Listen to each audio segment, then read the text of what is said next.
윤도희 중령은 단 하나의 USB를 쥔 채 군 전체를 뒤흔들 거대한 비리를 추적하고 있었다. 신병 부모들의 눈물로 만든 돈이 장교들의 펜트하우스로 흘러 들어갔다. 그리고 그 진실을 밝히려는 순간 그녀는 반역자로 몰렸다. 하지만 그녀는 멈추지 않았다. 군의 명예를 되찾기 위해서라면 지옥도 감수할 각오였기 때문이다. 반갑습니다. 언제나 평안하고 따뜻한 하루 보내시길 바랍니다. 채널 구독과 좋아요는 영상 제작에 큰 원동력이 됩니다. 자, 질문 하나 드리겠습니다. 겉으로는 화려하지만 속은 터차 터진 군부대의 민낯을 파헤칠 용기가 있으십니까? 윤도희, 서울 용산 국방부 청사 지하 3층. 외부의 접근이 완벽히 차단된 방첩사령부 비밀회의실. 새벽 2시에 무거운 공기를 가르는 서늘한 호통 소리가 터져나왔다. 육군 역사상 최연소 타이틀을 거머쥔 방첩사의 에이스 윤도희 30대 여성은 책상 위 붉은 도장이 찍힌 1급 기밀 문서를 노려보며 침묵을 지키고 있었다. 칠흑같이 어두운 정복은 그녀의 서늘하고 흔들림 없는 결의를 대변했다. 윤도희 중령의 시선 끝에는 짙은 다크서클이 내려앉은 3스타 사령관이 자리 잡고 있었다. 그의 표정은 수면 부족과 참을 수 없는 분노로 일그러져 있었으며 그가 신경질적으로 던진 서류 안에는 군 전체를 뒤흔들 메가톤급 비리 정황이 담겨 있었다. 특전사 예하 흑룡부대 비리 정황 보고서, 송재민 소령의 상습적 뇌물 수수건. 흑룡부대 3소대장 송재민 소령은 화려한 훈장과 압도적인 전술 능력으로 상부의 총애를 독차지하던 스타 장교였다. 그러나 화려한 이면에는 갓 입대한 신병들의 부모를 교묘하게 압박해 검은 돈을 뜯어냈다는 추악한 혐의가 적혀 있었다. 윤중령은 얼음장 같은 눈빛으로 페이지를 넘겼다. 익명의 제보자가 보낸 수십 장의 차명 계좌 내역, 대포폰 통화 기록, 그리고 억눌린 흐느낌이 담긴 부모들의 녹취록까지. 충북 증평의 산세 깊은 곳에 자리한 이 최정예 부대는 겉만 번지르르 할 뿐 속은 이미 썩은 물이 진동하고 있었다. 사령관님, 이 정도의 조직적인 자금 세탁과 갈취는 일개 장교의 꼬리 자르기로 끝날 사안이 아닙니다. 송재민 소령 뒤에 부대 수뇌부에 묵인이 있었을 확률이 농후합니다. 윤도희가 날카롭게 정곡을 찔렀다. 그녀의 음성은 한치의 떨림도 없이 서늘했다. 사령관은 신경질적으로 재떨이를 엎으며 소리쳤다. 내 말이 그 말이야. 하지만 먼저 송소령부터 확실히 쳐내야 윗선까지 올라갈 수 있어. 고작 소대장 하나가 부모들을 협박해서 15번이 넘게 뒷돈을 받았어. 심지어 그 더러운 돈으로 분당에 30억짜리 펜트하우스를 계약했더군. 자식 잃을까봐 두려워하는 부모들의 피눈물을 빨아먹은 셈이지.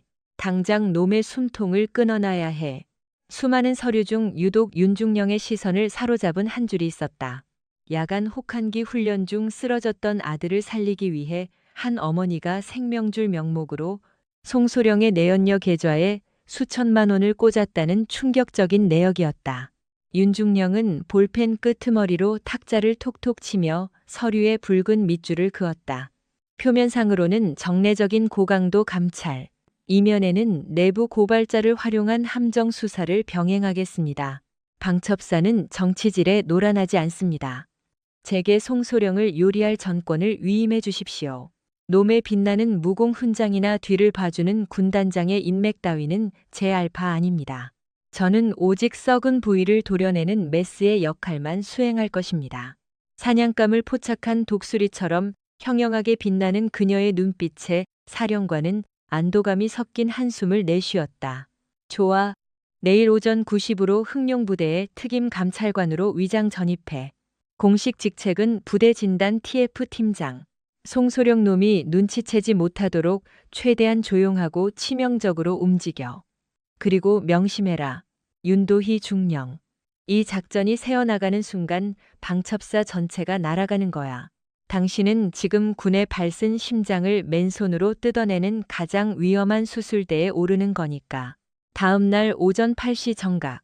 짙은 틴팅이 된 검은색 세단이 위병소를 매끄럽게 통과했다. 차에서 내린 윤도희 중령의 눈앞에 펼쳐진 흑룡 부대의 전경은 마치 짜인 연극 무대처럼 완벽했다. 오차 없는 제식 훈련을 받는 병사들과 잡초 하나 없이 정돈된 연병장.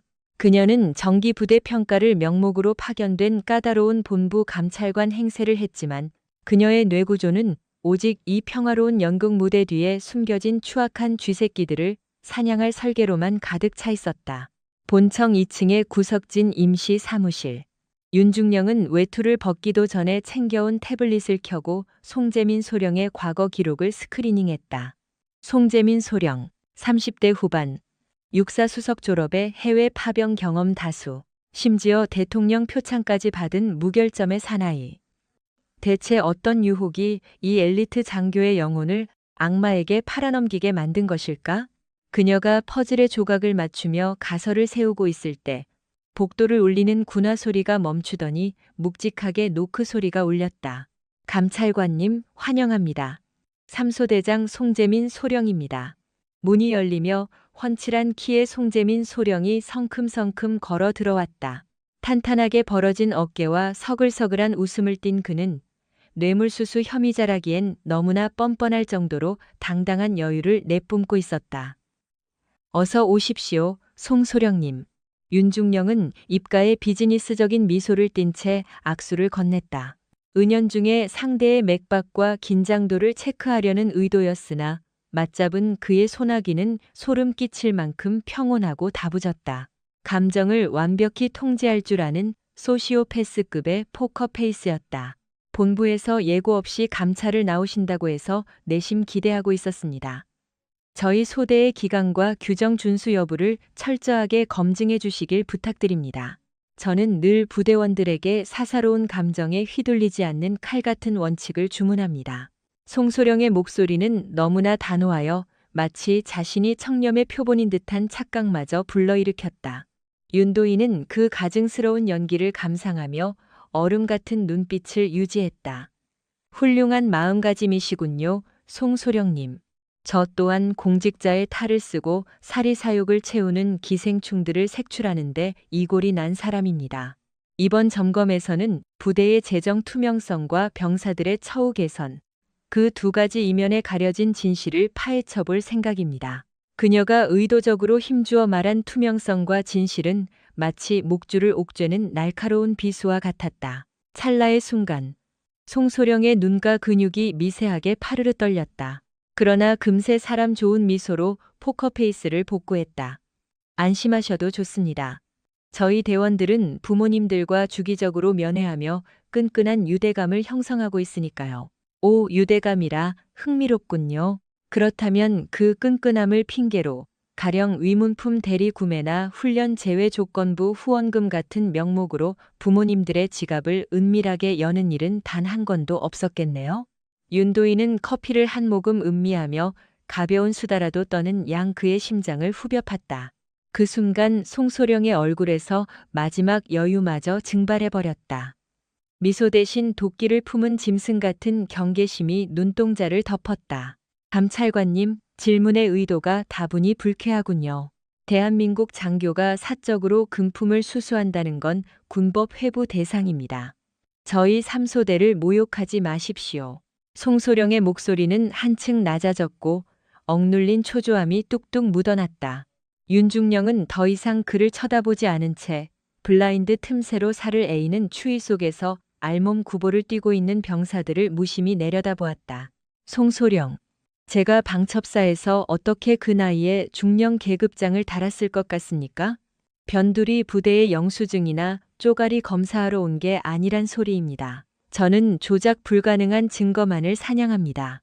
그리고 목표물의 숨통을 끊기 전까진 이 산골짜기를 떠나지 않죠. 빙긋 웃던 그녀가 휙 돌아서며 송소령의 안면을 향해 챈기를 박았다. 묻겠습니다. 인태, 당신 내연녀 계좌로 세탁해서 들어간 수천만 원의 간절한 부탁이란 메모. 그게 정확히 병사들의 생명과 맞바꾼 혈세라는 건 부인할 수 없겠지? 변명 따위는 개나 줘버려. 송소령의 핏기가 가시며 얼굴이 창백하게 얼어붙었다. 오만했던 그 알량한 자존심이 와르르 무너져 내리는 순간이었다. 임시 감찰실을 빠져나온 송재민 소령은 극도의 공포에 사로잡혀 심장 박동이 터질 것만 같았다. 간절한 부탁. 그 단어와 액수를 윤중령이 꿰뚫고 있다는 것은 사형 선고나 다름없었다. 텔레그램 비밀 대화방과 대포 통장만 사용했고 학부모들의 입단속은 협박에 가깝게 철저히 시켜두었는데 대체 어디서 꼬리가 밟힌 것인가. 미친 방첩사 개새끼들이 벌써 냄새를 맡다니. 송소령은 BOQ 숙소 문을 거칠게 잠그고 의자를 걷어차며 욕설을 내뱉었다. 그는 다급히 떨리는 손으로 스마트폰을 꺼내 뒷돈 수금책이자 공범인 행정보급관에게 긴급 호출을 날렸다.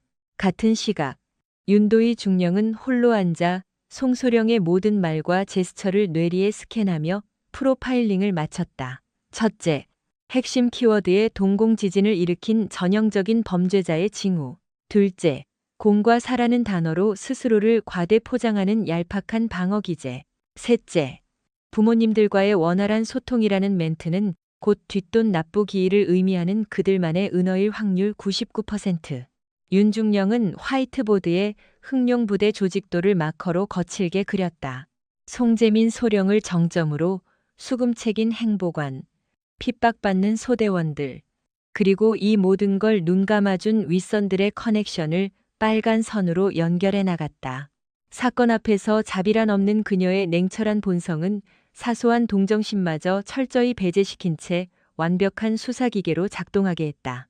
그녀의 태블릿에는 이미 흑룡부대의 위치 반경부터 송재민의 분당 펜트하우스를 오가는 톨게이트 기록, 대형마트 결제 내역까지 시간대별로 매핑되어 있었다.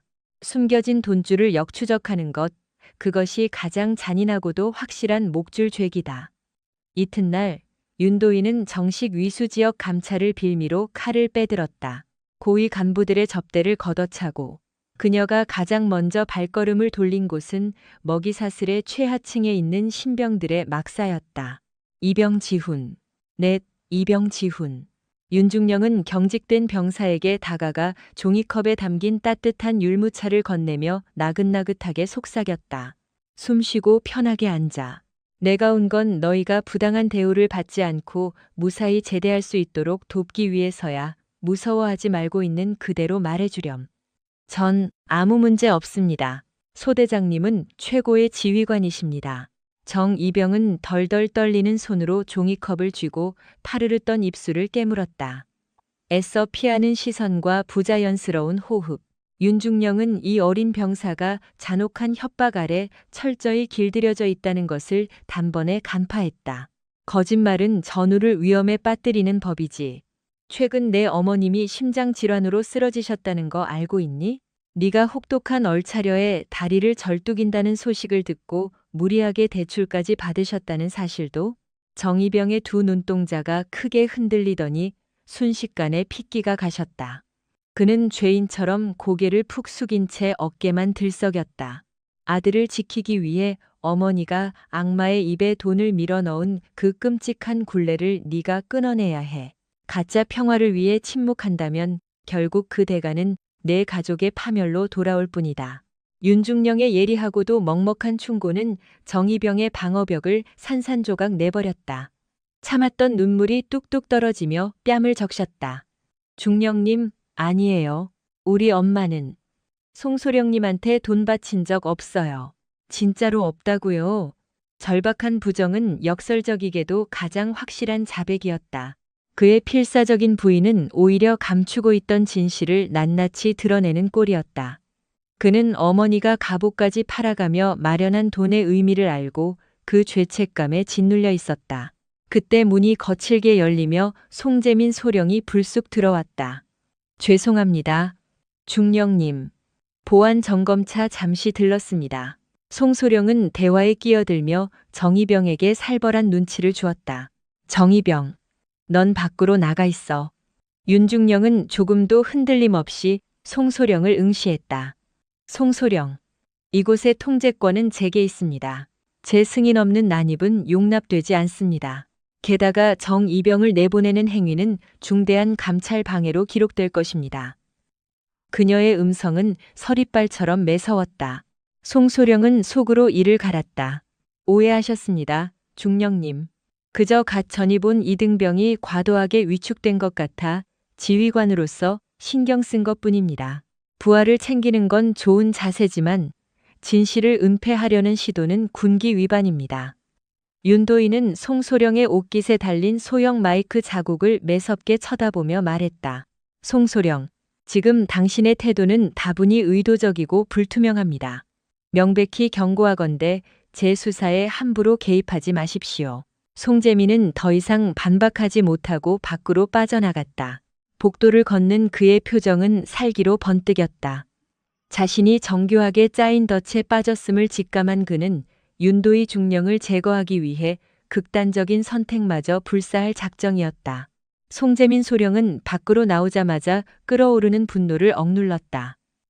윤도희 중령이 뒷돈의 정확한 액수와 은밀한 거래 내역까지 꼬집은 것은 단순한 심증이 아니었다. 그녀는 핵심 장부를 손에 쥐고 이곳까지 들이닥친 게 분명했다. 송소령은 즉시 인적이 드문 부대 외곽에 버려진 창고로 차를 몰았다. 특수부대 출신이자 현재는 민간 하청업체 직원으로 위장해 그의 발쓴이를 도맡아온 박대성 40대. 남을 접선하기 위함이었다. 이곳은 송소령이 오랫동안 더러운 뒷거래를 모의하던 비밀 아지트였다. 소령님, 기색이 영 안 좋으십니다. 무슨 사고라도 터진 겁니까? 박대성은 송소령의 불안한 눈빛을 읽고 즉각적으로 물어왔다. 송소령은 무겁게 한숨을 토해냈다. 기무대에서 독종이 내려왔다. 윤도희 중령이라고. 나이는 젊지만 수법이 아주 교활해. 우리의 비밀 암호화폐 거래망까지 파고든 것 같다. 윤도희 중령이요? 기무산에 으뜸가는 사냥개라는 소문은 들었지만 해킹이라도 당한 겁니까? 서버는 완전히 분리되어 있을 텐데요.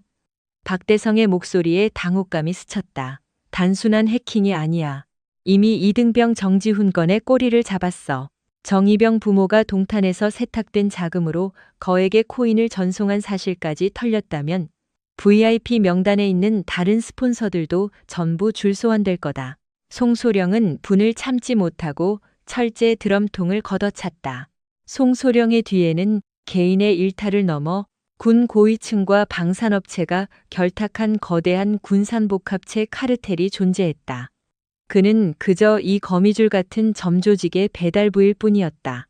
대성아, 네가 움직여야겠다.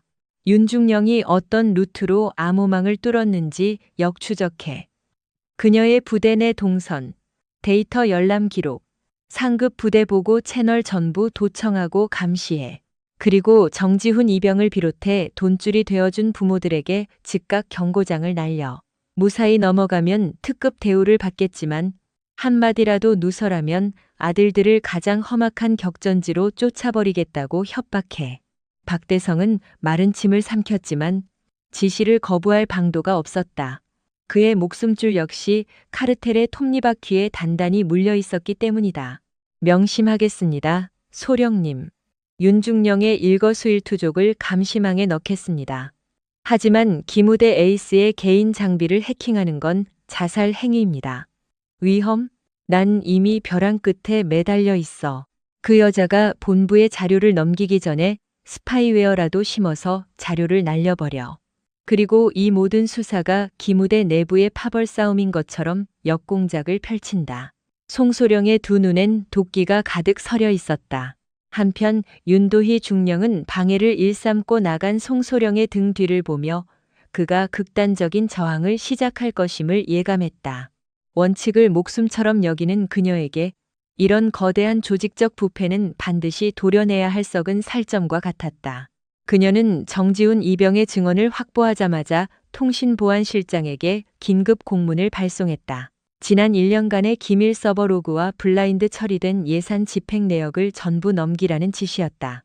송소령이 군의 합법적 결제망을 방패막이로 삼고 있다는 확신 때문이었다. 해질녘, 땀을 뻘뻘 흘리는 전산 실장이 감찰실 문을 두드렸다.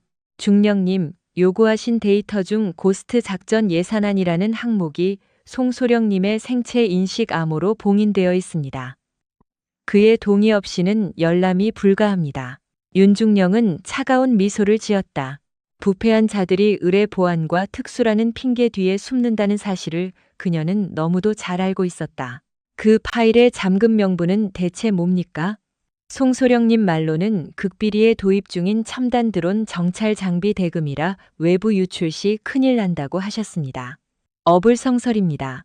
그런 고도의 무기 도입이라면 사단장급 이상의 결제 라인이 있어야 마땅합니다. 일개 소령의 지문만으로 통제되는 부대 공금이란 있을 수 없습니다. 당장 부대장 통신망을 연결해 마스터 코드로 잠금을 해제하십시오. 이는 기무대의 엄중한 수사 지휘입니다. 비협조시 전산실장 역시 반역에 준하는 공범으로 간주하겠습니다. 윤중령의 날선 압박에 전산실장은 사색이 되어 급히 서버실로 달려갔다. 얼마 지나지 않아 락이 해제된 데이터베이스가 윤중령의 태블릿으로 전송되었다. 해독된 내역을 살피던 그녀의 눈빛이 날카로워졌다. 고스트 작전 예산안에는 고가의 VR 전술, 시뮬레이터 수리, 특수 야전 식량 납품, 위장용 광학 장비 구매 명목으로 거액이 지출된 것으로 기록되어 있었다. 이 허위 지출액들이 스폰서 부모들의 페이퍼 컴퍼니에서 빠져나간 자금과 일원 단위까지 일치하는군요. 외부에서 받은 뇌물을 군수품 대금으로 위장해 합법적인 자산으로 탈바꿈시켰어. 기가 막힌 돈 세탁 수법이군. 윤중령은 혀를 내둘렀다. 그러나 이 가짜 장부만으로는 송소령을 차람할 수 없었다. 자칫하면 부대 전력을 위해 은밀히 외부 기부금을 유치했다고 변명할 수 있는 구실이 되기 때문이다. 그녀에게 절실한 건 그 세탁된 자금이 카르텔 고위층이나 그의 해외 비밀 계좌로 흘러들어갔다는 최종 송금 내역이었다. 밤 10시 칠흑 같은 페타냐코 주변에서 박대성이 송소령과 접선했다. 소령님, 상황이 급박합니다.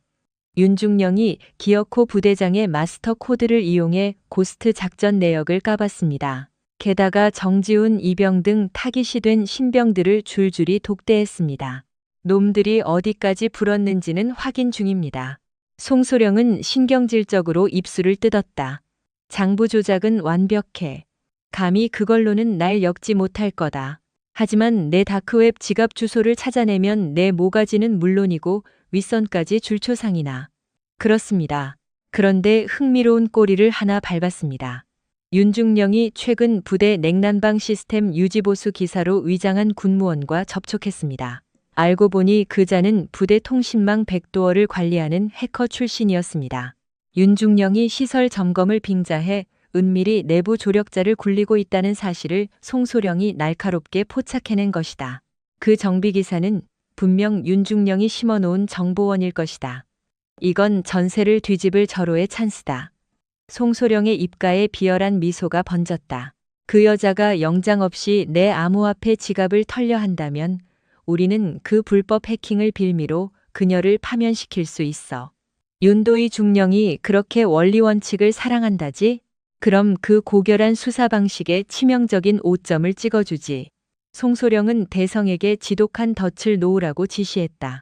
대성아, 당장 윤중령의 관사에 도청기를 심어. 그녀가 그 해커놈과 야밤에 미뢰하거나 비인가망으로 데이터를 빼돌리는 현장을 낱낱이 체증해. 절차를 무시하는 수사 방식이 포착되는 즉시 모든 걸 폭로할 수 있게 영상과 통화 내역을 따놔. 그리고 그 자료는 다이렉트로 군단 내내 스폰서에게 넘긴다. 송소령은 윤중령이 실체적 진실을 파헤치기 위해 결국 선을 넘을 수밖에 없음을 꿰뚫어 보았다. 정상적인 군법 체계로는 이 카르텔의 철벽을 절대 부술 수 없었기 때문이다. 그녀가 법전과 규정에 목을 매는 원칙주의자라고? 훌륭해. 내가 바로 그 원칙의 올가미로 그녀의 숨통을 조여 이곳에서 매장해주지. 군의 명예를 실추시킨 범죄자는 내가 아니라 불법 사찰을 자행한 윤도희 중령으로 역사에 기록될 것이다. 밤 11시 부대 발전기실 지하 깊숙한 곳. 매캐한 기계 작동음과 매연이 가득한 밀실에서 윤도희 중령은 기무사 특수수사팀 소속 한태영 분석관 30대 초반 남과 대면하고 있었다. 한태영 분석관은 단순 정비기사로 위장해 부대 내 다크웹 접속망을 모니터링하는 스나이퍼 역할을 수행 중이었다. 한 분석관, 송소령 쪽에서 조직적인 은폐나 반격의 조짐이 보입니까? 윤중령이 주변을 경계하며 조심스레 물었다. 그렇습니다, 중령님. 조금 전 송소령이 행동대장격인 박대성과 심야에 만나는 장면이 드론 카메라에 포착되었습니다. 겉으로는 하청업체 직원이지만 실상은 카르텔의 연락책입니다. 게다가 방금 전부터 박대성이 중령님 관사 외곽에 열화상 카메라를 설치하려는 움직임이 포착됐습니다. 저희를 사냥하려 드는 모양입니다. 한태영 분석관은 소형 단말기에 실시간 추적 영상을 띄웠다. 윤중령은 싸늘하게 미소 지었다. 미끼를 물었군요. 그는 수세에 몰렸으니 내 약점을 잡기 위해 진흙탕 싸움을 걸어올 겁니다. 내가 암호망을 해킹할 때 규정을 위반하기만을 기다리겠죠. 중령님, 저들의 꼬리를 자르기 전에 쳐야 합니다. 정상적인 군법 회부를 기다렸다간 그들이 새벽 안에 서버를 디도스 공격으로 날려버릴 것입니다. 송재민의 비밀 금고 계좌를 열어보려면 압수수색 영장이 필수적이지만 법무팀을 거치는 즉시 송소령 측에 경고 알람이 갈 겁니다. 지금은 1분 1초가 급한 상황입니다. 한태영이 마른 세수를 하며 다급하게 보고했다. 윤중령은 차가운 눈빛으로 모니터를 응시했다. 원칙은 지켜야 마땅합니다. 하지만 지금의 원칙은 썩은 규정을 껴안는 게 아니라 군의 척추를 다시 세우는 일입니다. 송소령의 추악한 뒷거래는 이미 부대 전체를 병들게 했어요. 망설일수록 억울한 장병과 가족들의 피눈물만 깊어집니다. 한태영 분석관, 송소령의 자금 흐름이 담긴 BVIP 암호화 원장이 사령부 클라우드 깊숙한 곳에 있다는 걸 파악했겠죠. 정상적인 결제 라인으로는 절대 접근 불가입니다.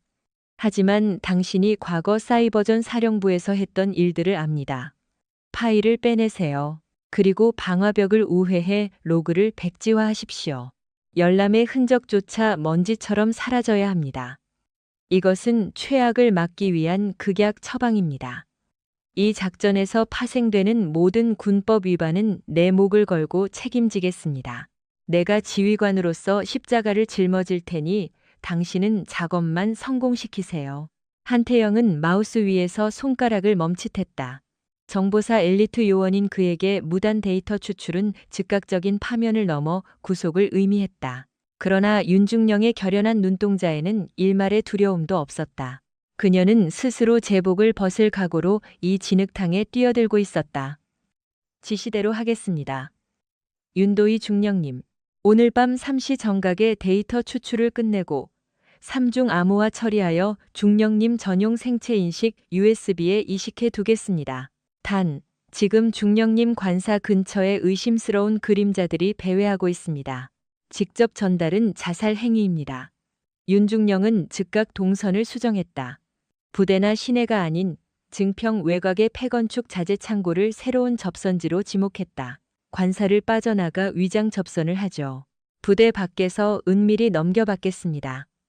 박대성의 끈질긴 미행이 예상되니 더미 차량을 이용해 추적 루트를 완전히 교란한 뒤 합류하세요. 박대성은 윤중령의 관사 뒤편 우거진 수풀 속에 웅크린 채 숨을 죽였다. 그의 손에는 적외선 열화상 렌즈가 장착된 고성능 소형 캠코더가 쥐어져 있었다. 송소령의 비밀 지령을 받은 그는 윤중령이 선을 넘는 찰나 특히 외부 조력자와 접촉해 기밀 데이터를 빼돌리는 현장을 덮치기 위해 독사처럼 도사리고 있었다. 매번 원칙 운운하더니 결국 너도 별 수 없는 인간이군. 내 손으로 내 제복을 벗겨주지. 박대성은 비릿한 미소를 지으며 중얼거렸다. 새벽 1시 정각, 윤중령의 관사 문이 열렸다.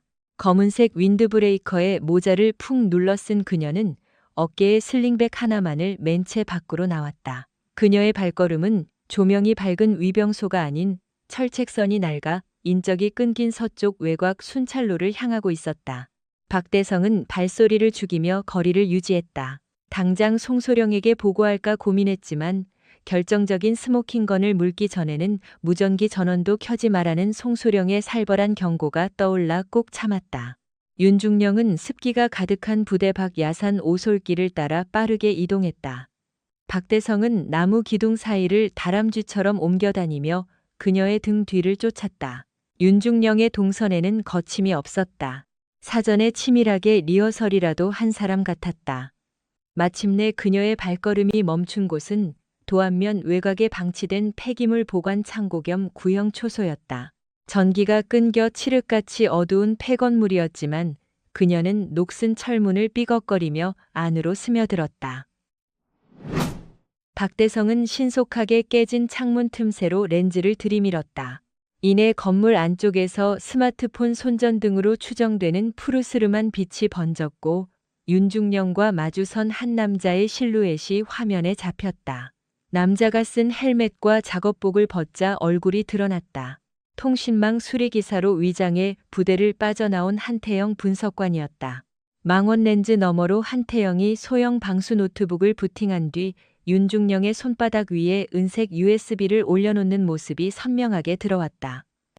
잡았다, 이 위선자. 박대성의 맥박이 요동쳤다. 야심한 새벽. 통제구역 밖에서 비인가 전산망 데이터를 빼돌리는 밀거래 현장.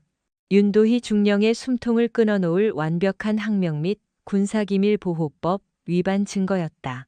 찰칵거리는 무음 셔터가 미친 듯이 연사되었다.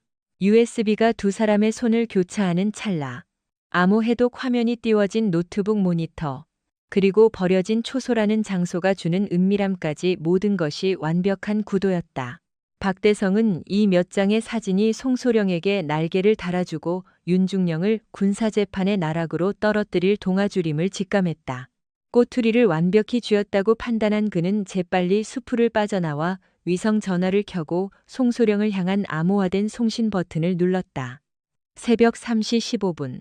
관사로 복귀한 윤도희 중령은 단단히 잠긴 문을 확인한 후 한태영에게 건네받은 보안 USB를 개인 랩톱에 삽입했다. 드라이브 안에는 송재민 소령이 지난 2년여간 관리해온 페이퍼 컴퍼니와 차명 계좌의 방대한 자금 흐름이 엑셀 파일로 정리되어 있었다.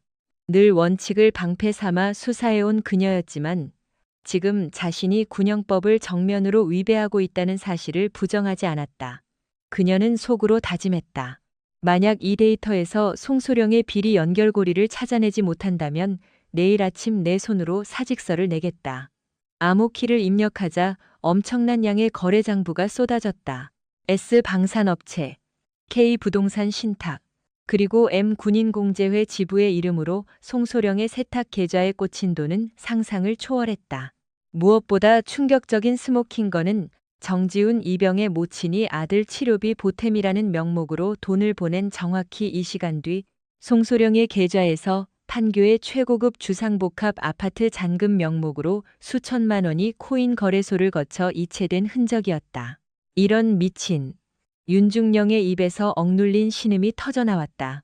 이것은 병사들의 편의를 봐주는 대가로 푼돈을 챙기는 생계형 비리가 아니었다. 부모들의 피눈물 묻은 뇌물을 부대 위문금으로 둔갑시킨 뒤 이를 세탁해 사유화하는 악랄한 매뉴얼이었다. 심지어 S방산업체와 M공제회가 송소령에게 정기적으로 상납한 흔적은 그가 단순한 꼬리표가 아니라 장성급 인사들까지 연루된 거대 카르텔의 핵심 자금 조달 책임을 명백히 보여주었다. 군용품 리베이트부터 인사 비리까지 부대 전체에 혈맥의 독이 퍼져 있었던 것이다. 윤도희 중령은 평생을 군의 법도와 공사 구분을 철칙으로 삼아왔으나 모니터 속 진실은 군 조직 자체가 이미 썩은 고름으로 가득 차 있음을 비웃듯 증명하고 있었다. 송재민 소령, 당신은 얄팍하게 주머니를 채운 게 아니야. 전우의 등에 칼을 꽂고 군복의 긍지를 시궁창에 쳐박았어. 윤중령은 치밀어 오르는 분노를 억누르며 USB를 랩톱에서 거칠게 뽑아냈다. 그리고 절대 빼앗기지 않겠다는 결연한 의지로 자신의 차가운 군번줄에 단단히 결속했다. 같은 시각, 박대성이 전송한 고해상도 현장 사진들을 넘겨보던 송재민 소령은 모니터 불빛 아래서 잔인한 미소를 지었다. 게임 오버군. 통제구역 무단 침투에 비인가 정보 불법 유출 현행범이라. 윤도희 중령 그토록 결백을 주장하더니 스스로 판 무덤에 들어가게 생겼군. 송소령은 단 1초의 지체도 없이 군내 사조직 스폰서이자 방위사업청에 기생하는 오대령 40대 후반에게 다크웹 메신저를 통해 해당 사진들을 직보했다. 전송된 텍스트는 뱀의 혀처럼 서늘하고 치명적이었다. 윤도희 중령, 사제 기기로 특급 기밀 밀반출 중 현장 적발. 당장 수사권 박탈하고 영창으로 보낼 명분이 완성되었습니다. 동이트고 윤도희 중령이 본청 감찰실 복도에 들어섰을 때 공기는 이미 얼어붙어 있었다. 그녀의 집무실 앞을 가로막고 선 것은 중무장한 수사과 소속 군사경찰 장교 2명이었다. 윤도희 중령님, 지휘부에 직속 명령을 하달합니다. 현 시간부로 중령님은 1급 군사보안 위반 및 간첩행위 방조 혐의로 직위 해제되었습니다. 관내 출입은 통제되며 소지품 일체와 집무실 서버에 대한 전면적인 압수수색을 집행합니다. 군사경찰의 목소리는 기계음처럼 차갑고 위압적이었다. 윤중령은 안색 하나 변하지 않고 그들의 시선을 받아냈다. 송소령이 역공을 펼칠 것이라 계산은 했지만 밤사이 지휘부를 구워 삶아 전격전을 벌일 줄은 몰랐다. 절 긴급 체포하려는 그 알량한 혐의의 물증이 뭡니까? 윤중령이 매섭게 쏘아붙였다. 간밤에 폐쇄된 군사보호구역에서 신원 미상의 민간인과 불법 접선하여 군사 기밀이 담긴 USB를 은밀히 수수한 체증 사진이 확보되었습니다. 변명의 여지가 없는 명백한 보안법 위반입니다. 윤중령은 앞을 가로막은 군사경찰들을 천천히 훑어보았다. 예우는 사라지고 범죄자를 다루는 혐오감만이 짙게 깔려 있었다. 적폐 세력과 송소령이 짠 각본이 완벽하게 들어맞고 있었다. 부패를 도려내려는 자가 도리어 반역자로 처단당하는 아이러니한 연극 무대. 좋습니다. 규정대로 절차에 따르죠. 하지만 내 목에 걸린 이 군번줄과 결속된 드라이브만큼은 내 숨통을 끊기 전엔 가져갈 수 없을 겁니다. 윤중령은 군복 안쪽에서 은빛 인식표를 꺼내 쥐며 방어 태세를 취했다. 장교들이 당황하며 곤봉에 손을 얹었다. 정보 매체는 즉시 압수해야 합니다. 저항하지 마십시오. 똑똑히 들어. 이 안에는 송재민 소령이 군 자금을 횡령하고 유력 인사들에게 뇌물을 뿌린 판도라의 상자가 들어있어. 당신들이 이걸 강탈해 은폐하려 든다면 이 데이터는 내게 심어둔 타이머에 의해 언론사로 자동 전송될 거다. 나는 정보 장교로서 썩어빠진 군을 살리기 위해 지옥불에 뛰어든 거다. 이 물증은 사령관님 참관하에만 해제하겠다. 그것이 내가 목숨을 걸고 지킨 군인으로서의 원칙이다. 윤중령의 광기 어린 결기와 송재민 소령의 비리 리스트라는 폭탄 발언에 헌병들은 섣불리 물리력을 행사하지 못했다. 그들은 무전기에 대고 다급히 상부의 지침을 요청하며 그녀를 포위한 채 대치했다. 비슷한 시각, 송재민 소령의 더러운 일을 도맡아 하는 박대성은 상납금을 바쳤던 신병들의 부모들에게 대포폰으로 은밀한 전화를 돌리고 있었다. 사모님, 안심하십시오. 현재 사령부 내부에서 권력 다툼이 일어 감찰이 떴지만 우리 송소령님은 끄떡없습니다. 도리어 소령님을 흠집내려는 빨갱이 같은 세력이 발악 중입니다. 네. 권력 다툼이라니요? 우리 애한테 무슨 일이 생기는 건 아니겠죠? 정지훈 이병의 어머니가 수화기 너머로 숨을 헐떡이며 물었다. 만약 사모님이 전에 빵봉투에 담아주셨던 그 부대 발전 기금에 대해 헌병대에 단 한 글자라도 누설하신다면 그 즉시 뇌물공여죄로 사모님도 쇠고랑을 찹니다. 무엇보다 귀한 아드님은 내일 당장 최전방 GOP로 차출되어 지옥을 맛보게 될 겁니다. 쥐 죽은 듯이 입을 닫으십시오. 아들의 무사 전역을 원하신다면 말입니다. 박대성의 섬뜩한 협박은 부모들의 이성을 마비시켰다. 자식의 생살 여탈권이 잡혀 있다는 공포와 형사처벌의 압박 속에서 부모들은 스스로 눈과 귀를 닫았다. 그들이 굳게 닫은 입술은 송소령을 지키는 가장 강력한 방탄조끼가 되었다. 해가 저물 무렵 임시 구금실로 개조된 취조실 창살 너머로 송재민 소령이 나타났다. 그의 얼굴에는 모든 판을 엎은 승리자의 비열한 우월감이 흐르고 있었다. 송소령은 콧노래를 부르며 다가와 철창 사이로 얼굴을 들이밀었다. 윤중령님, 평생을 기계처럼 공과 사를 칼단발로 자르고 다니시더니 결국 이 진흙탕에서 불법 해킹이라는 악수를 두셨군요. 영웅놀이에 취해 스스로 군복에 똥칠을 하시다니 참으로 안타깝습니다. 똑똑히 배우셨겠죠? 정의라는 건 합법이라는 아름다운 포장지를 쥔 권력자들만이 쓸 수 있는 단어라는 걸 말입니다. 당신은 완전히 선을 넘은 겁니다. 송소령이 비릿한 미소를 지으며 이죽거렸다. 윤중령은 무장한 헌병대원들의 압박 속에서도 송소령을 서늘하게 쏘아보았다. 송소령, 당신의 더러운 뒷거래 증거는 이미 내 손에 있습니다. 당신이 군납업자들에게 받은 리베이트가 해외 유령 회사를 거쳐 당신의 스위스 비밀 계좌로 송금된 내역을 전부 해킹해냈습니다. 업자들의 입은 돈으로 막을 수 있겠지만 디지털 발자국은 영원히 남는 법이죠. 송소령의 안색이 순식간에 창백해졌다. 그는 윤중령이 해외 계좌 내역까지 파헤쳤을 줄은 꿈에도 몰랐다. 그는 무슨 수를 써서라도 그녀의 암호화된 USB가 사령관에게 넘어가는 것을 막아야만 했다. 당신의 그 불법 해킹 자료는 법정에서 휴지 조각일 뿐입니다. 오히려 군사 기밀 유출로 감옥에 갈 사람은 당신입니다. 윤중령님, 우리는 둘 다 파멸할 겁니다. 누가 먼저 끝장날지 내기해 볼까요? 당신은 얄팍한 살해 사욕으로 군의 긍지를 팔아넘겼지만 나는 거대한 썩은 뿌리를 뽑기 위해 기꺼이 범법자가 된 겁니다. 이것이 바로 신념의 차이입니다. 누가 역사의 심판을 받을지는 두고 보시죠. 윤중령의 어조는 차분했지만 그 속에서 뿜어져 나오는 살기는 송소령의 등골을 오싹하게 만들기에 충분했다. 도의중령에 대한 긴급 감찰 보고서는 즉각 사령관의 책상 위에 놓였다. 그 보고서에는 박대성이 야간 투시경으로 몰래 촬영한 사진들이 첨부되어 있었고 윤중령이 민간정보원과 생체 인식 USB를 은밀히 교환하는 장면이 적나라하게 찍혀 있었다. 사령관은 미간을 찌푸리며 사진을 응시했다. 윤도의 중령이 이런 파멸의 위험을 자처하다니. 그는 윤중령의 융통성 없을 정도의 청렴함을 누구보다 신뢰하고 있었다. 그녀가 군법을 어겼다는 것은 송재민 소령의 부패 규모가 군의 근간을 흔들 만큼 거대하다는 것을 의미했다. 사령관은 보안 회선을 통해 윤중령에게 전화를 걸었다. 윤중령 감찰위원회가 가동된 것은 유감일세.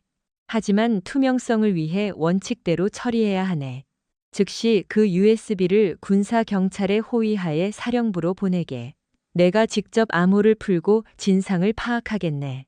사령관님, 이 USB는 배달 과정에서 탈취될 것이 뻔합니다. 송소령의 뒤를 봐주는 자들은 국방부 핵심 요직에 앉아 있습니다. 사령부 내부의 첩자가 이것을 파기할 것입니다. 제 목숨을 걸고 사령관님 앞까지 이 증거를 직접 가져가겠습니다. 서울로 가는 길목 곳곳에 함정이 도사리고 있을 겁니다.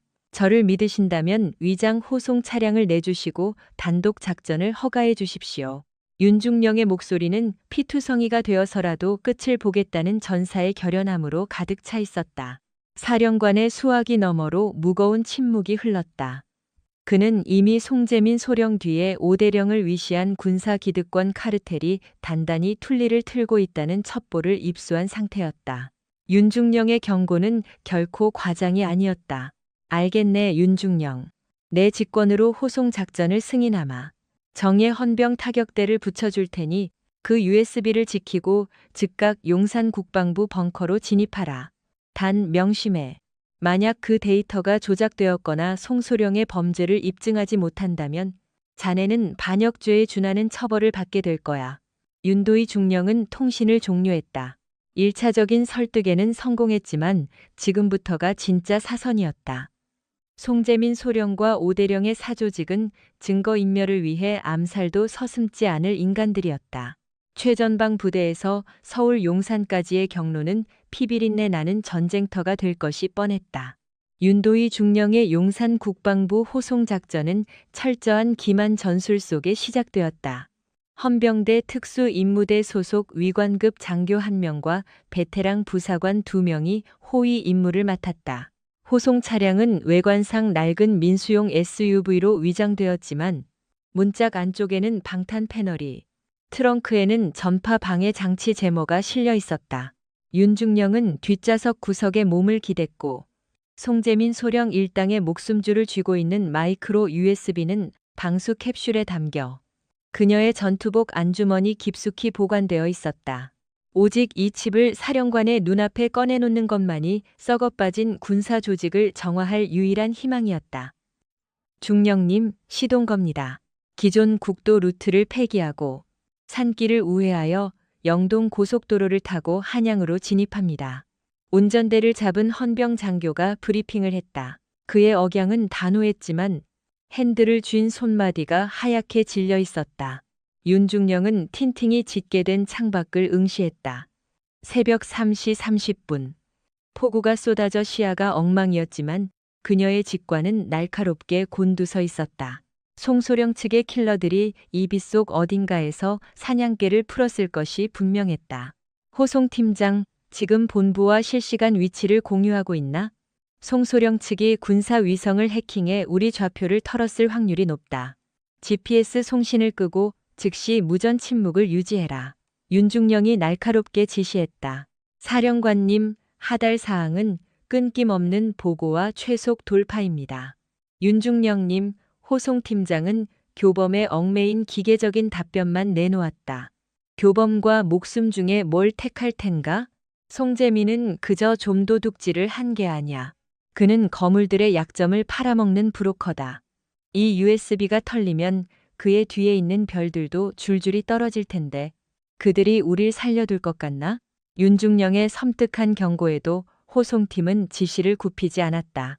위장 SUV가 영동 고속도로 터널 구간에 진입했을 때 전조등을 끈 무광회색 SUV 2대가 유령처럼 꼬리를 물기 시작했다. 여주 분기점을 지날 즈음이었다. 윤중령은 사이드미러에 비친 회색 SUV들의 진영이 늑대 무리의 사냥 방식과 흡사하다는 것을 포착했다. 뒤쪽에 회색 차량 2대를 주시해라. 방향 지시 등 없이 지그재그로 차선을 바꿔봐. 윤중령이 다급히 외쳤다. 운전병이 당황하며 거칠게 핸들을 꺾어 차선을 옮겼다. 그러자 회색 SUV들도 똑같은 궤적으로 미끄러지듯 따라붙었다. 따돌릴 수 없습니다, 중령님. 놈들이 포위망을 좁혀오고 있습니다. 운전병의 목소리가 공포로 찢어졌다. 그 순간 뒤따르던 회색 SUV 한 대가 미친 듯이 엔진을 피치 올리며 호송 차량의 좌측으로 밀고 들어왔다. 선루프가 열리더니 전술 마스크를 쓴 괴한이 연막탄과 EMP, 수류탄을 연달아 투척했다. 전원 엎드려. 윤중령이 악을 썼지만 한 발 늦고 말았다. 번쩍. 고막을 찢는 굉음과 함께 호송 차량의 모든 전자장비가 먹통이 되며 차량 내부가 짙은 연기로 가득 찼다. 운전병은 눈을 감싸 쥐며 브레이크를 밟았고 차체는 비명을 지르며 빗길에 미끄러져 가드레일을 무참히 들이받고 전복될 듯 멈췄다. 에어백이 터지며 시야를 가렸고 호송 대원들은 기절하거나 신음하고 있었다. 윤중령은 깨진 창문 유리를 발로 차내고 KO 권총의 슬라이드를 당겼다. 원리 원칙주의자인 그녀였지만 적이 선제 공격을 한 이상 이제는 생존과 증거 보존만이 유일한 교전 수칙이었다. 정신 똑바로 차려라. 차에서 이탈해서 사주 경계해. 회색 SUV에서 총 6명의 중무장한 사내들이 쏟아져 내렸다. 몸에 걸친 방탄조끼와 소음기 달린 총기들은 그들이 일반 깡패가 아님을 증명했다. 그들은 오태령이 군 비자금으로 해외에서 몰래 고용한 블랙워터 출신의 살인 청부업자들이었다. 송재민이 너희 계좌에 얼마를 꽂아주기로 했지? 윤중령이 조준 자세를 유지하며 포효했다. 살수들은 어떠한 감정의 동요도 없이 방아쇠를 당기며 압박해왔다. 윤중령은 부서진 문짝을 방패 삼아 굴러나오며 가드레일 아래로 몸을 던졌다. 탕, 탕, 탕. 그녀의 총구에서 불을 뿜었고 선두에 서 있던 적 2명의 무릎이 꺾이며 비명과 함께 쓰러졌다. 그녀의 사격은 치명상을 피하면서도 기동력을 완전히 박탈하는 교과서적인 제압 사격이었다. 빨리 위성 전화로 사령부 QRF 신속 대응군을 호출해. 윤중령이 피투성이가 된 부사관에게 외쳤으나 그는 뇌진탕으로 헛구역질만 반복하고 있었다. 그 찰나 우회하여 절벽 쪽에서 접근한 덩치 큰 용병이 윤중령의 사각지대를 파고들었다. 그는 그녀의 전투복 안주머니가 볼록한 것을 보고 날카로운 단검을 휘둘렀다. 거기서 손대. 윤중령은 칼날을 맨손에 전술 장갑으로 튕겨내고 턱에 강력한 팔꿈치 타격을 꽂아 넣어 놈을 기절시켰다. 문서 더미만 파묻혀 사는 정보 장교인 줄 알았던 적들은 그녀가 특수전 사령부 위탁 교육을 수석으로 수료한 인간 병기라는 사실을 미처 몰랐다. 살수들은 윤도희 중령의 짐승 같은 반격에 진영이 붕괴되며 주춤거렸다. 하지만 오대령의 추상 같은 명령을 거역할 수는 없었다. 마지막 남은 용병 대장이 방패를 앞세우고 서서히 포위망을 좁혀왔다. 그 잘난 칩 던져버려라. 그럼 여기서 조용히 끝내주지. 용병 대장이 윽박질렀다. 윤중령은 그들의 목표가 오로지 자신 품의 데이터뿐이라는 걸 역이용하기로 했다. 이대로 정면 돌파를 시도하다가는 모두가 개죽음을 당할 판이었다. 플랜 B를 가동해야 했다. 호송 팀장. 무전기를 켜고 사령부에 코드레드를 발송해. 그리고 데이터 칩은 화재로 전소되었다고 허위 보고를 올려라. 알겠나? 네. 하지만 거짓 보고는 내 명령에 복종해. 적들의 추적망을 교란시키기 위한 작전이다. 나는 이제부터 단독으로 그림자가 된다. 윤중령은 주저없이 도로 위에 멈춰 서 있던 대형 트레일러의 공합 탱크를 향해 남은 총알을 모조리 비워냈다. 쾅쾅. 압축 공기가 터져나오며 주변을 흙먼지로 뒤덮었고 파편이 튀며 용병들의 시야가 완전히 차단되었다. 그 짧은 암흑의 틈을 타 윤중령은 가드레일을 훌쩍 뛰어넘어 칠흑 같은 곤지암 야산의 비탈길로 미끄러져 내려갔다. 용병들은 연기가 거친 후 그녀가 사라진 것을 알고 욕설을 내뱉었지만 추격 대신 그녀가 떨어뜨린 위장용 파우치를 찾기 위해 찌그러진 SUV 잔해를 파헤치기 시작했다. 타겟이 없다. 그 독사가 데이터를 들고 튀었다. 지휘 통제실. 작전 실패. 윤도희 중령이 칩을 탈취해 도주 중. 즉각 산악수색대 투입을 요청한다. 가시덤불을 헤치며 어둠을 가르는 윤도희 중령의 숨소리가 거칠게 터져나왔다. 평생 군대의 법도를 종교처럼 여겨왔던 그녀였지만 현 시간부로 그녀는 무단이탈 및 횡령 의심을 받는 도망자 신세로 전락했다. 하지만 그녀의 뼛속 깊은 곳에서는 군복의 진정한 명예를 지키고 있다는 뜨거운 긍지가 불타오르고 있었다. 오직 사령관의 망막 스캐너에 이 칩을 인식시키는 것만이 모든 진실을 밝힐 열쇠였다. 윤도희 중령은 험준한 산맥을 타넘어 경기도 남양주시 변두리의 폐건물 밀집 지역으로 숨어들었다. 그녀는 버려진 인부들의 작업복을 훔쳐 입고 군화를 진흙으로 덧칠해 완벽한 노숙자로 위장했다. 그녀에게 남은 자산은 안주머니의 마이크로칩과 군사정보국 에이스 시절 뼈에 새긴 생존 본능뿐이었다. 당장 해킹이 불가능한 아날로그 공중전화가 절실했다.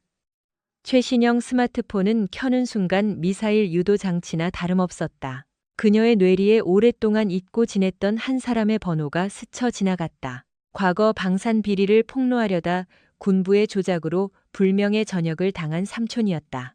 가족을 파탄낸 그 사건을 경멸하며 누구보다 체제에 순응하며 완벽한 장교로 살아왔건만 운명의 장난처럼 자신 역시 그 피 묻은 가시밭길을 걷고 있었다. 윤중령은 남양주 마석의 허름한 여인숙 달방을 현금으로 결제하며 다가올 피해 복수를 위한 작전 기지를 구축했다. 그녀는 인적 드문 모텔의 낡은 공중전화를 들어 아버지의 옛 전우이자 현재 인천 송도에서 대규모 물류업을 운영하는 유상민 사장 50대 남성에게 다급히 연락을 취했다. 유 사장님, 저 도희입니다. 염치 없지만 지금 당장 은밀한 도움이 필요합니다. 군 수뇌부의 비리가 담긴 치명적인 증거를 확보했습니다. 제가 무사히 서울로 잠입할 수 있도록 안전가옥과 비밀 차량을 지원해 주실 수 있습니까? 개인적인 안위를 넘어 군의 썩은 뿌리를 뽑기 위한 싸움입니다. 유 사장은 윤중령의 폭탄 발언에 잠시 말문이 막혔으나 과거 생사를 함께했던 그녀 아버지와의 의리와 수학이 너머로 전해지는 비장함에 인해 마음을 굳혔다. 알았다. 도희야. 네 아버지가 피 흘려 지키려 했던 그 군대의 명예를 위해서라면 기꺼이 돕마. 내가 지금 부산 항만 쪽에 내려와 있어 직접 움직이긴 무리지만 내 밑에서 일하는 가장 확실한 놈을 광주로 급파하겠다. 놈들이 내 동선을 혈안이 되어 쫓고 있을 테니 넌 절대로 밖으로 나오지 말고 모텔 방에 숨어 있어라.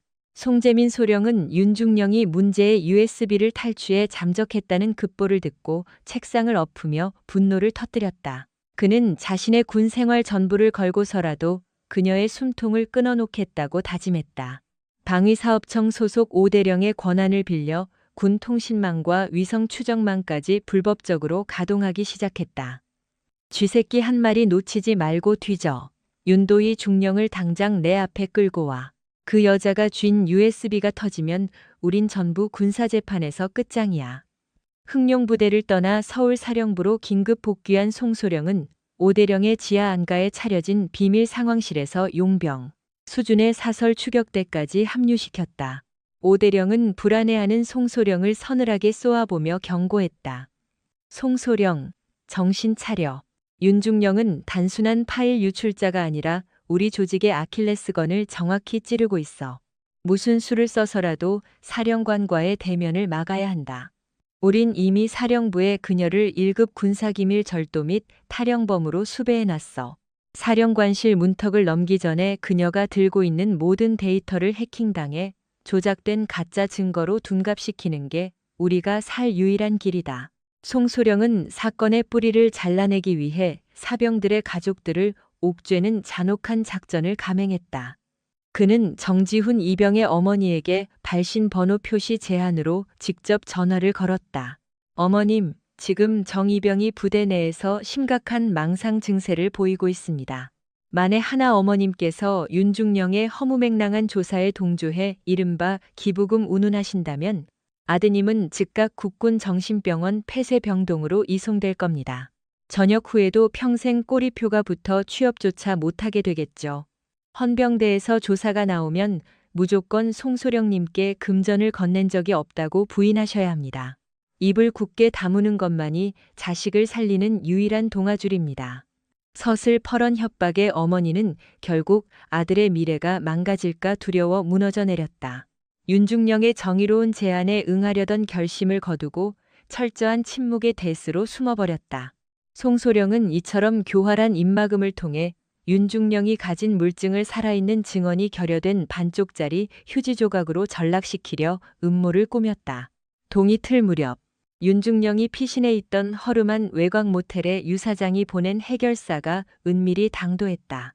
짙은 회색 점퍼 차림의 안진우 30대 중반은 유 사장의 굳은 일을 도맡아온 전직 특수부대 출신 보안 전문가였다. 안진우는 윤중령을 대면하자마자 창문 틈새부터 점검하며 날카로운 시선을 번뜩였다.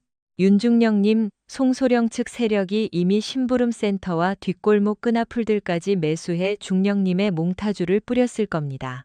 반경 오크엠 내의 통신기지국과 방범용 CCTV는 놈들의 소나귀에 있다고 보셔야 합니다. 안진우 씨, 제 목숨은 버려도 좋으니 이 USB만큼은 무사히 서울 사령부로 올라가야 합니다. 이 작은 칩 하나에 썩어빠진 장교들의 수십억 대 비리 장부가 들어있습니다. 윤중령이 군번줄에 매달린 USB를 꽉 쥐며 결연히 말했다. 아닙니다. 가장 완벽한 금고는 바로 중령님 자신입니다. 제가 중령님을 서초구 방배동에 마련된 유 사장님의 지하 안가로 무사히 모시겠습니다. 단, 추적의 표적이 되는 자가용이나 택시는 철저히 배제합니다. 안진우는 태블릿을 꺼내 복잡한 도주로를 브리핑했다. 그것은 낡은 자전거, 재래시장 화물차, 그리고 번잡한 지하철 환승역을 거치는 예측 불허의 루트였다. 군의 최첨단 위치 추적망도 사람의 파도 속에 숨어드는 아날로그 방식 앞에서는 무용지물이었다.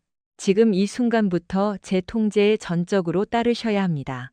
우리의 최종 타겟은 오직 용산사령부의 최고 사령관입니다. 윤도희 중령은 늘 군의 규정과 절차를 생명처럼 여겼으나 이제는 살벌한 도심 한복판에서 민간인 안진우의 게릴라 전술에 운명을 걸어야 했다. 군 내부의 부패를 도려내기 위한 그녀의 외로운 투쟁은 한편의 첩보 영화 같은 위험천만한 탈주국으로 변모하고 있었다. 가슴 철렁한 위기들을 간신히 넘기며 윤도희 중령과 안진우는 드디어 포위망을 뚫고 서울 방배동에 위치한 유상민 사장의 비밀 레지던스에 무사히 진입했다. 피말리는 48시간 동안 끈질기게 따라붙는 송소령 측 검은 양복 사내들을 골목길과 상가 건물 지하를 통해 간발의 차로 따돌려낸 직후였다. 중령님, 이제 용산 국방부까지는 엎어지면 코 닿을 거리입니다. 하지만 지금부터가 진정한 사지스띠입니다. 국방부 인근은 송소령과 오대령의 무장 헌병 병력이 개미새끼 한 마리 지나가지 못하게 틀어막고 있을 겁니다. 안진우가 식은땀을 닦아내며 경고했다. 윤중령은 침착하게 고개를 끄덕였다.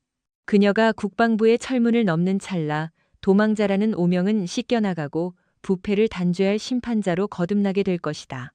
안진우 씨, 당신의 사적인 희생 덕에 여기까지 왔지만 이제부터는 군의 명예를 건 공적 작전으로 전환합니다. 송소령은 내가 사령관실 문고리를 잡기 전에 수단과 방법을 가리지 않고 날 죽이려 들 겁니다. 놈들의 눈을 완전히 멀게 할 미끼가 필요합니다. 윤중령은 안진우에게 지시해 오대령의 비자금 계좌 번호 중 일부만 교묘하게 짜깁기한 가짜 USB 수십 개를 복제하게 했다. 그리고 이를 서울 시내 주요 방송국과 신문사 우편함에 동시다발적으로 투척하라는 파격적인 기만 전술을 내놓았다. 이 가짜 파일들이 언론사 데스크로 들어가면 오대령과 송소령은 기사를 막으려 피가 마를 겁니다. 그들이 언론 통제에 정신이 팔린 틈을 노려 제가 진짜 원본을 들고 청사 한복판으로 돌진하겠습니다. 미친 짓입니다. 중령님, 발각되면 저격당할 수도 있습니다. 내 목숨을 걷어간다면 이 USB의 신빙성을 그들 스스로 입증하는 꼴이 될 겁니다. 사사로운 두려움은 버렸습니다. 이 썩은 군대를 정화하는 것, 그것이 내가 군복을 입은 유일한 공적 명분이며 기꺼이 피를 흘릴 각오가 되어 있습니다. 해질 무렵 용산 국방부 청사 정문은 팽팽한 긴장감으로 감돌았다. 송재민 소령과 오대령은 윤중령이 서울 경계선을 넘었다는 첩보를 입수하고 무장 병력을 총동원해 철통 방어선을 구축했다. 오 대령님, 윤도희 중령이 사령관님 집무실 근처라도 가게 해선 안 됩니다. 그 USB가 사령관님 손에 들어가는 순간 우린 다 끝장입니다.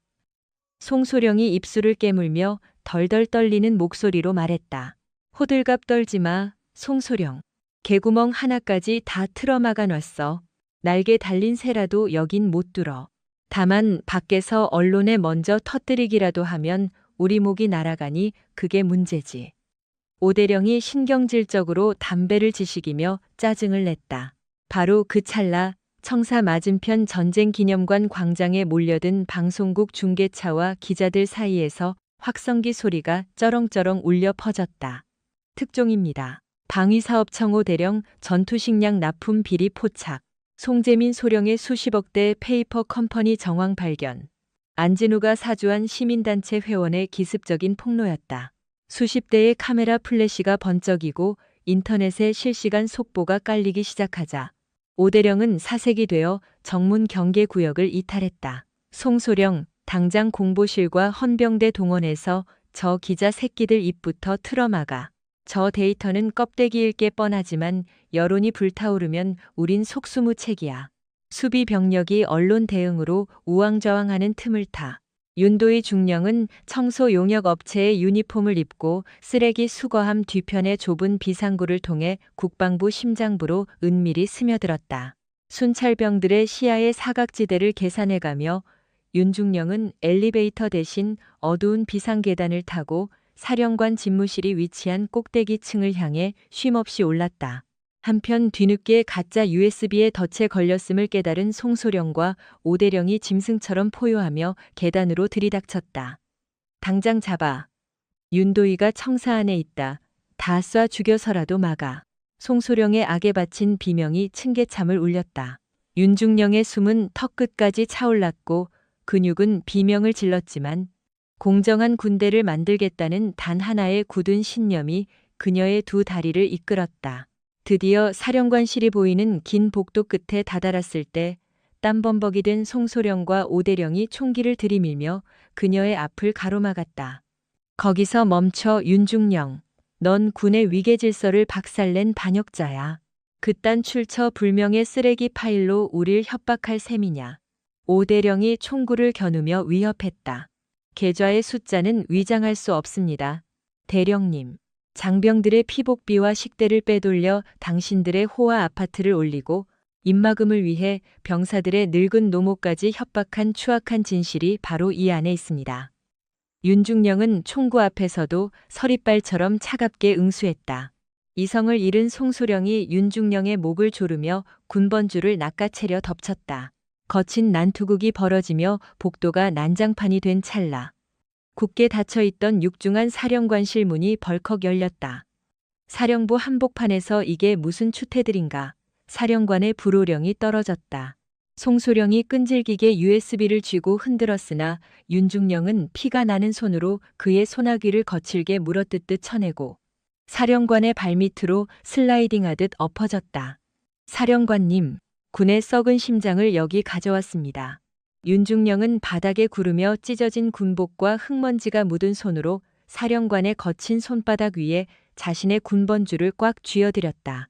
피 묻은 군번줄 끝에 매달린 은빛 USB가 형광등 불빛을 받아 서늘하게 반짝였다. 송소령과 오대령의 얼굴은 잿빛으로 질린 채 그로기 상태로 굳어버렸다. 사사로운 안락함을 포기하고 공적인 십자가를 짊어진 윤도희 중령의 처절한 혈투가 마침내 대한민국 군의 정점인 사령관에게 도달하는 역사적인 찰나였다. 이제 겹겹이 쌓인 거짓의 장막이 거칠 시간이었다. 사령관은 말없이 윤도희 중령의 피땀이 어린 USB를 육중한 호두나무 책상 중앙에 내려놓았다.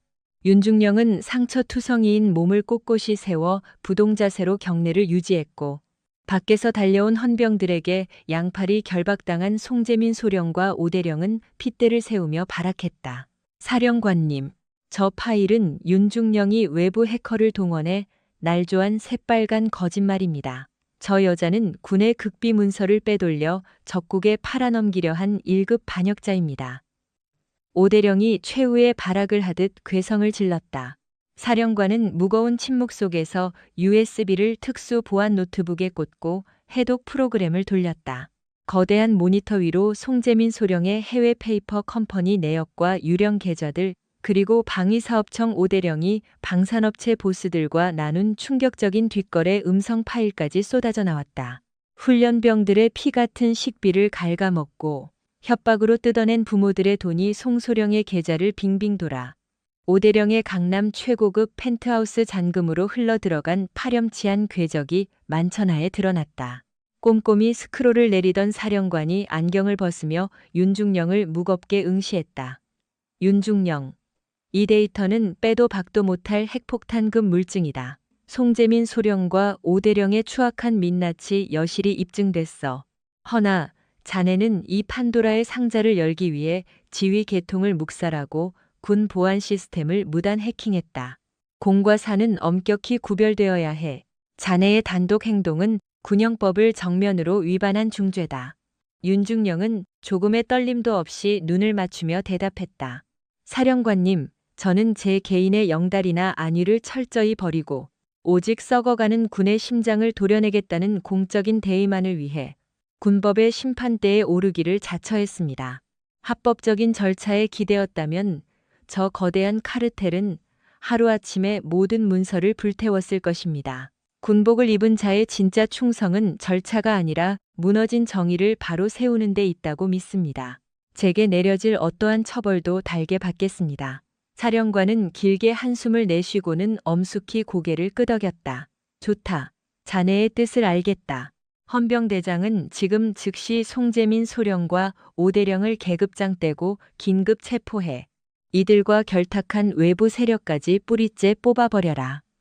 헌병들의 거친 손길에 질질 끌려나가던 송소령이 눈에 핏발을 세우며 윤중령에게 저주의 말을 퍼부었다. 윤도희야, 내년도 군복 벗고 감방에서 썩게 만들어줄 테다. 그러나 송소령의 비루한 발악 앞에서도 윤중령은 태산처럼 꼿꼿했다. 그녀가 바랐던 정의의 단죄는 이미 시작되었다. 일주일 뒤 사령부의 폭로전은 전국적인 뉴스로 대서특필되며 군사회를 뒤흔들었다. 송재민 소령과 오대령은 불명예 제대와 함께 구속 기소되었고 이들과 유착된 수십 개의 방산업체와 국방부 내부의 검은 카르텔이 줄줄이 쇠고랑을 찼다. 윤도희 중령 역시 명령 불복종 및 기밀 탈취 혐의로 살벌한 징계위원회에 회부되었다. 일각에서는 무거운 형벌을 예상했으나 사령관은 그녀가 목숨을 걸고 지켜낸 공익적 가치가 군을 수렁에서 건져냈음을 참작하여 경징계인 감봉 1개월의 처분으로 사건을 매듭지었다. 결과적으로 그녀는 낡은 규정의 잣대를 넘어 스스로를 내던져 거대한 악을 청산한 참된 군인으로 역사에 이름을 남겼다. 수사가 어느 정도 마무리되고 원래 부서로 복귀하기 직전 윤중령은 다시 충북의 흑룡부대로 발걸음을 옮겼다. 그녀는 부대 복지관 귀퉁이의 한산한 휴게실에서 송소령의 악랄한 협박에 시달렸던 신병들의 부모들 그리고 정지훈 이병의 어머니를 조용히 마주했다. 정이병의 어머니는 윤중령이 문을 열고 들어서자마자 두 손을 모은 채 참았던 오열을 터뜨렸다. 윤중령님, 정말 면목이 없습니다. 송소령이 저희 아이를 폐쇄병동에 가두겠다며 하도 윽박지르는 바람에 중령님이 내미신 손을 외면하고 모른 척 숨어버렸습니다. 제 비겁함을 용서해 주십시오. 윤중령은 다가가 어머니의 굽은 어깨를 따뜻하게 감싸 안으며 위로했다. 어머님, 자책하지 마십시오. 그건 이기적인 두려움이 아니라 자식을 해코지당할까봐 떨었던 어미의 애끓는 모정이었습니다. 그 사사롭지만 절박한 마음을 저는 누구보다 뼈저리게 이해합니다. 다만 이 상처를 통해 한 가지는 꼭 기억해 주셨으면 합니다. 진정한 방어막은 불의에 눈 감는 데서 나오는 것이 아니라 당당히 진실의 편에 서는 데 있습니다. 어머님이 침묵을 깨고 용기를 내셨더라면 정이병은 물론 막사 안의 수많은 아들들이 차차 터진 폭력의 고리에서 더 일찍 해방되었을 겁니다. 내 아이를 향한 사적인 사랑이 타인과 부대의 평안을 위한 공적인 목소리로 확장될 때 세상은 비로소 바뀝니다. 이병의 어머니는 가슴을 치며 뜨거운 눈물을 쏟아냈다. 자식을 지키기 위한 방패라 믿었던 자신의 침묵이 오히려 거대한 악을 먹여 살리는 비료가 되었음을 뼈저리게 통감하는 순간이었다. 이후 윤도희 중령은 연병장 구석에서 정지훈 이병과 단둘이 마주섰다. 정이병은 늠름한 자세로 거수 경례를 올리며 외쳤다. 윤중령님, 진심으로 감사드립니다. 어머니께서 드디어 밤잠을 편히 주무십니다. 정지훈 이병, 진짜 군인으로서의 첫걸음은 바로 지금부터다.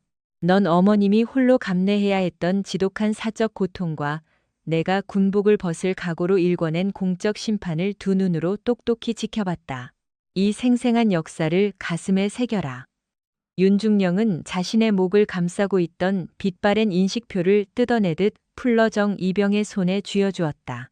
불의를 찌르던 USB는 압수되었지만 그녀의 영혼이 깃든 인식표의 무게는 고스란히 남았다. 이 인식표를 내게 물려주마. 이건 국가의 녹을 먹는 자가 짊어져야 할 묵직한 공적 책임감의 결정체다. 앞으로 군 생활을 하며 수없이 많은 달콤한 타협과 부당한 지시에 직면하겠지. 그럴 때마다 이 쇠조각의 차가운 온도를 기억해라. 사적인 이익 앞에서 흔들리는 널 굳건히 잡아줄 나침반이 될 것이다. 영예란 타협하지 않고 불의에 맞서는 자의 몫이다. 정이병은 붉어진 눈시울로 그 뜨거운 인식표를 두 손으로 감싸 쥐었다. 그는 눈앞에 상관이 전해준 묵직한 당부를 통해 얄팍한 출세욕이 아닌 전우와 군 조직 전체를 위해 헌신하는 진정한 군인으로 성장하겠다고 다짐했다. 윤도희 중령 역시 이번 사태를 겪으며 기계처럼 차갑게 재단해왔던 공과 사의 경계가 때로는 인간적인 희생과 더 큰 선의 앞에서 유연하게 허물어질 수 있음을 깨우쳤다. 비록 그녀의 방식은 절차를 뛰어넘었으나 그 발칙한 반란은 무기력에 빠진 군인들에게 새로운 투지와 희망의 불씨가 되었다. 불명예스럽게 쫓겨난 송소련과 달리 부대 정문을 나서는 윤중령의 뒷모습은 한층 더 견고하고 깊이 있는 지휘관의 자태를 뿜어냈다. 그녀의 시선은 예전처럼 날카로웠지만 이제는 나약한 자들을 보듬는 따뜻한 연민과 거시적인 안목이 함께 빛나고 있었다. 사사로운 것을 포기하고 쟁취한 공적인 승리는 결코 모래성처럼 흩어지지 않으며 군의 긍지를 되살리는 강인한 뿌리로 자라난다. 윤도희 중령이 남긴 치열한 궤적은 군부 독재배처럼 고인 부패의 담을 정화하고 새로운 시대의 명예를 노래하는 웅장한 서사로 굳게 새겨졌다. 개인의 탐욕이 공공의 책무 앞에 무릎 꿇을 때 비로소 부대의 아침은 찬란하게 밝아온다.